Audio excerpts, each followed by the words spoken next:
अपने हाथ से 7 पे, चाहे छोटा हो चाहे बड़ा हो, पांव से लेकर सिर तक 7 पे, अपने अपने हाथ से। ये सबकी उनकी ऊंचाई। और कली के अंदर बहुत सारे दोष हैं, उनका वर्णन है। गायों की स्थिति ऐसी हो जाएगी, वृक्षों की स्थिति हो जाएगी जो अपन देख रहे हैं। छोटे से पेड़ में आम लगते हैं, छोटे से पेड़ में संतरे लगते हैं, गमले में संतरे लग जाते हैं, सब लग जाता है। वही स्थिति कलयुग में होने वाली है। गाय बकरी की तरह हो जाएगी, तो लोगों की हाइट भी उतनी हो जाएगी जो बकरी का दूध निकाल सके। ये सब बातें बतलाई और उसके बाद उन्होंने राजा को पूछा, कैसा लग रहा है? राजा, तुमको कैसा महसूस हो रहा है? इतनी कथा सुनी, हाँ महाराज, अब मुझे ऐसा लग रहा है कि आपने जो प्रथम द्वितीय स्कंद की कथा सुनाई तो मुझे भगवान के चरण दिखाई, तीसरे चौथे स्कंद का जब श्रवण कराया तो मुझे भगवान के जानु प्रदेश का, पांचवा स्कंद सुनाया तो मुझे भगवान के घुटने और उरु प्रदेश का दिखाई दर्शन हुआ। छठे सातवें स्कंद में मुझे भगवान का कमर का भाग और ये सब दिखाई देने लगा। आठवें और नौवें स्कंद में भगवान का उदर, पेट, ये सब दिखने लगा। 10वां स्कंद जब आपने सुनाया तो मुझे भगवान का वो मुखारविंद दिखाई देने लगा। 11वां स्कंद जब सुनाया तो मुझे वो गोवर्धन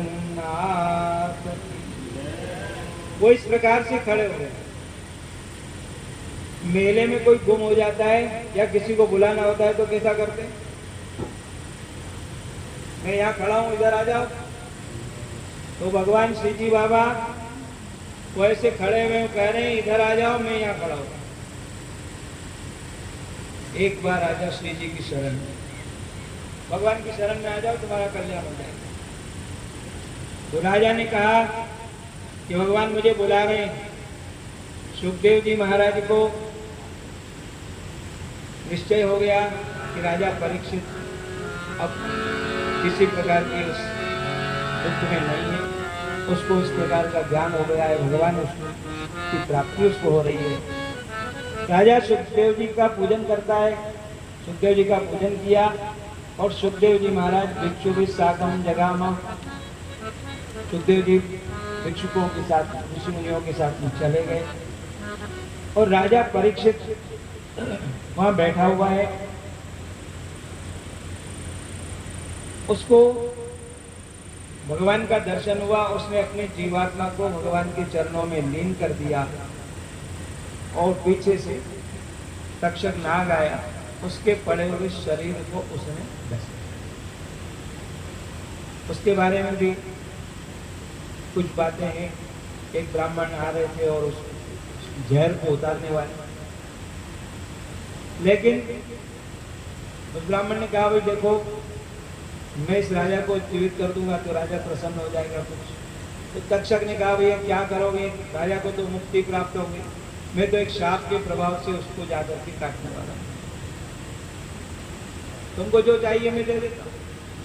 राजा उस ब्राह्मण को उसने खुश कर दिया और वास्तव बात यही थी कि राजा को तो मुक्ति प्राप्त होगी, मरने के बाद मुक्ति होगी ये बात अलग चीज है, लेकिन ये भागवत का जो ज्ञान है ये जीते जी मुक्ति दिला देता है, जीवन मुक्त बना देता है कि हमारा जीवन ऐसा हो जाए जो मुक्त की तरह से।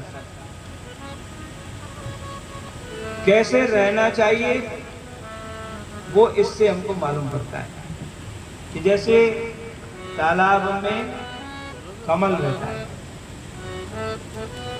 जग में ऐसे रहो जो जल में कमल का फूल रहे। वो कीचड़ में पैदा होता है, पानी में रहता है, सब कुछ बातें, लेकिन जब बाहर आता है तो सब कुछ छोड़ देता है।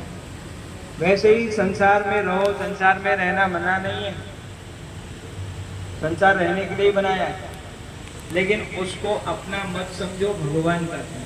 हम इसके मालिक भगवान है और हम उनकी आज्ञा से, उनकी सेवा के रूप में ये सारी दुनियादारी के काम करते हैं।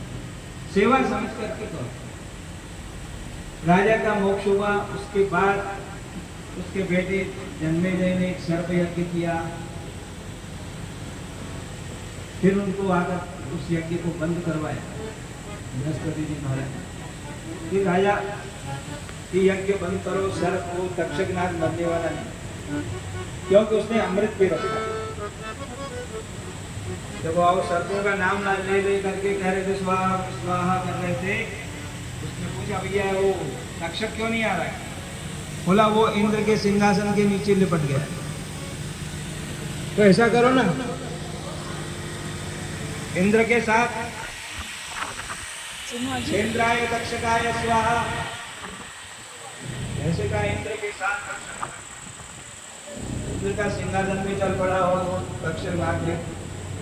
तो उन्होंने आकर के रोका, अरे ये दोनों मरने वाले थे, दोनों ने अमृत किया और ये पैर और बढ़ जाए, उसको बंद करो।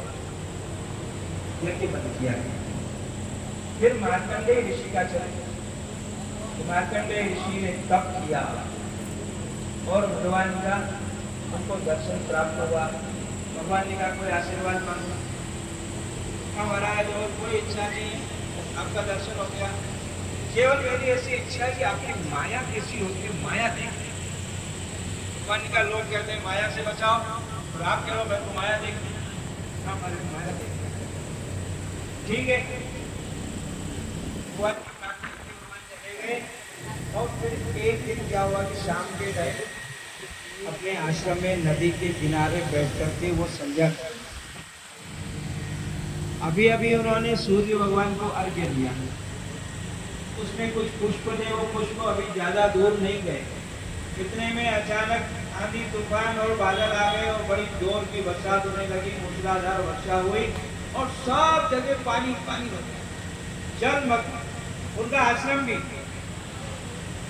ओहो अब क्या होगा, मैं कहा जाऊं? तो जल में तैरने लगे, घूमने लगे। थोड़ी देर में छींक आ गई, माथा दुखने लग गया, सारे नाटक हो गए।